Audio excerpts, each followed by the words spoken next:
ये कहानी है अमृतनगर के एक किसान की जो बहुत ही गरीब था। उसका नाम मोहन था। मोहन के माता पिता उसे उसके बचपन में ही छोड़कर चले गए थे। मोहन के पास ही एक अपना खुद का छोटा सा खेत था जिसमें वो खेती बड़ी करके अपना गुजारा करता था। मोहन अपने घर पर अकेला रहता था। एक दिन शाम के वक्त इसका एक करीबी दोस्त उससे मिलने के लिए आया। मोहन अपने दोस्त को देखकर बहुत ही खुश हुआ। अरे रघु, कितने दिनों बाद मिलने आया यार। अरे दोस्त, पहले अंदर आने को तो कहो। ठीक है, अंदर आजा। बता क्या हालचाल है, घर पे सब कैसे हैं? घर पर सब ठीक ही है। मैं बस शहर में कुछ काम के लिए गया था, वापस लौट रहा था तो सोचा तुझसे मिलने चलूं। और तुम्हें कुछ हुआ है क्या? हमेशा खुश रहने वाला इंसान आज इतना उदास क्यों है? मुझे बताओ, शायद मैं तुम्हारे कुछ मदद कर सकूं। कुछ खास नहीं दोस्त, मैं बगल के गांव के एक सेठ से कुछ पैसे उधार लिए थे, वही धीरे धीरे चुका रहा हूं। अब बस थोड़े से ही पैसे बचे हैं। कल मैं उस सेठ के सारे पैसे चुका दूंगा। अच्छा ये बताओ, शहर तुम किस काम के लिए गए थे? अरे भाई, वही पैसों वाली बात। मुझे बैंक से कुछ पैसे चाहिए थे तो मैं वही लेने गया था। वहां पहुंचने के बाद पता चला कि बैंक में सारे पैसे खत्म हो गए हैं, तो मुझे वापस खाली हाथ ही घर लौटना पड़ रहा है। तो क्या तुम कल भी शहर जाओगे?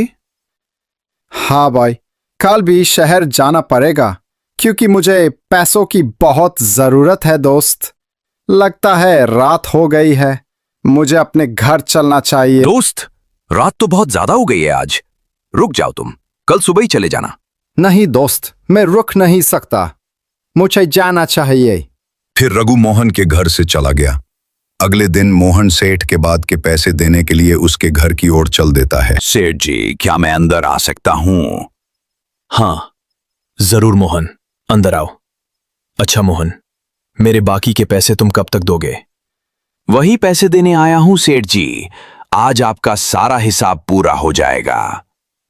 यह तो बहुत ही अच्छी बात है। आज मुझे बहुत ही ज्यादा जरूरत थी। अच्छा हुआ तुम आ गए, नहीं तो मुझे 8 किलोमीटर दूर पैदल चलकर शहर जाना पड़ता बैंक से पैसे निकालने के लिए। मोहन सेठ का सारा पैसा दे देता है।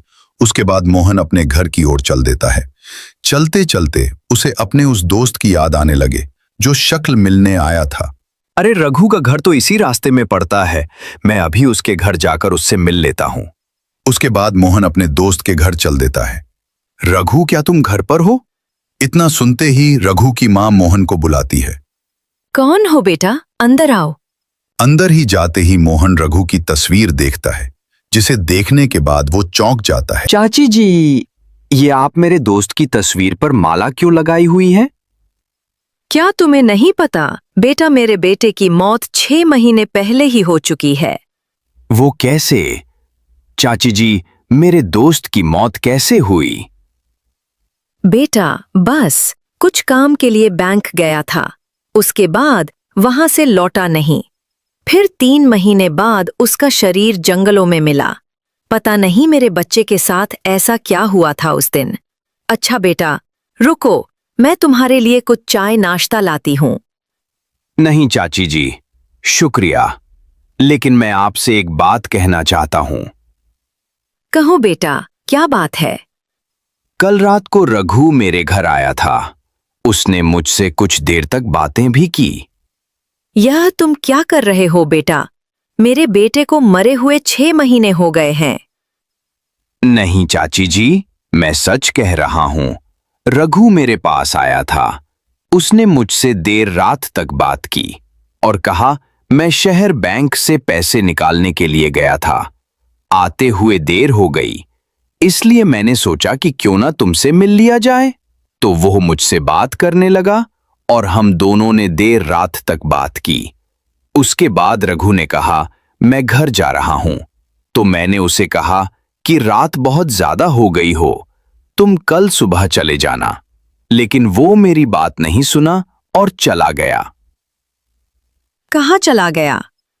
वो कह रहा था कि मुझे घर जाना है। उसके आगे वो कहाँ गया मुझे नहीं पता। मुझे विश्वास नहीं हो रहा है बेटा, तुम सही बोल रहे हो या गलत। मुझे खुद नहीं यकीन हो रहा है कि मेरे साथ कल रात क्या हुआ। मुझे कुछ समझ नहीं आ रहा। ठीक है चाची, मैं चलता हूं। शाम होने के कारण मोहन अपने घर की ओर चल देता है। घर पहुंचने के बाद वो सो जाता है। तभी उसके दरवाजे पर किसी के दस्तक होती है। मोहन डर जाता है। या इतनी रात को कौन आ गया? मोहन थोड़ा डर जाता है। उसके बाद हिम्मत उठाकर दरवाजे के पास जाता है। वो देखता है कि वो उसका रघु दोस्त है जो कल उससे बातें कर रहा था। मैं रघु हूं दोस्त।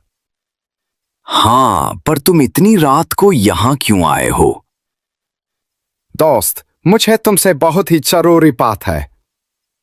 उसके बाद मोहन रघु को अपने घर में बुलाता है। रघु, मुझे तुमसे एक बात करनी है। आज मैं सेठ के पैसे वापस देने गया था। रास्ते में आ रहा था तो तुम्हारा घर मिला तो मैं तुम्हारे घर गया। वहां जाने के बाद मुझे तुम्हारी माँ मिली। ओह, अच्छा, क्या काम है रे माँ मेरे बारे में? उन्होंने कहा कि तुम्हारी मौत 6 महीने पहले हो गई है। क्या यह सच है रघु? हाँ दोस्त, मेरी माँ एकदम सही कहा था। मेरी मौत 6 महीने पहले ही हो चुकी है। लेकिन तुम तो अभी भी जीवित हो। इतना कहते हैं रघु अपने असली रूप में आ जाता है। दोस्त, मैं तुमसे एक बात कहना चाहता हूँ। मेरी आत्मा को मुक्ति नहीं मिल रही है। मेरा आत्मा भटक रहा है। ये तुम्हारी जरूरत है।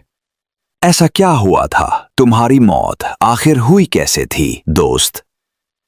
दरअसल दोस्त, मैंने कुछ पैसे निकालकर बैंक से वापस घर आ रहा था। तभी एक बड़े से ट्रक में यह टक्कर मार दी और मैं सीधा जंगल में जाकर गिरा। फिर 3 महीने बाद मेरी लाश मेरे घर वालों को मिली। तो दोस्त, आखिर तुम्हें मुक्ति कैसे मिलेगी? और तो दोस्त, मैं तुम्हारी मदद कैसे कर सकता हूं? अगर मैं क्या करूंगा तुम बताओ। मैं सब करने के लिए तैयार हूं। दोस्त, जब मेरा एक्सीडेंट हुआ तो मेरे हाथ से पैसों का बैग छूट गया और एक पेड़ के पास जारी में चला गया। तुम उसे ले जाकर मेरे घर तक पहुंचा दो। उसके बाद मेरी आत्मा को मुक्ति मिल जाएगी। उसके बाद मोहन अपने दोस्त के साथ दोस्त जंगल में चला जाता है और उसे झाड़ियां से पैसे को निकाल लेता है। दोस्त, इन पैसों को तुम मेरी माँ को दे देना, जो उनके बुढ़ापे में काम आएगा। मैं अपनी माँ का सहारा न मिल पाया। बहुत ही नालायक और बदकिस्मत बेटा हूँ। इतना सुनते हैं मोहन की आंखों में आंसू आ गया। रघु मेरे दोस्त, मैं तुम कितने अच्छे इंसान हो। मैं ये सारे पैसे तुम्हारे माँ को दे दूंगा।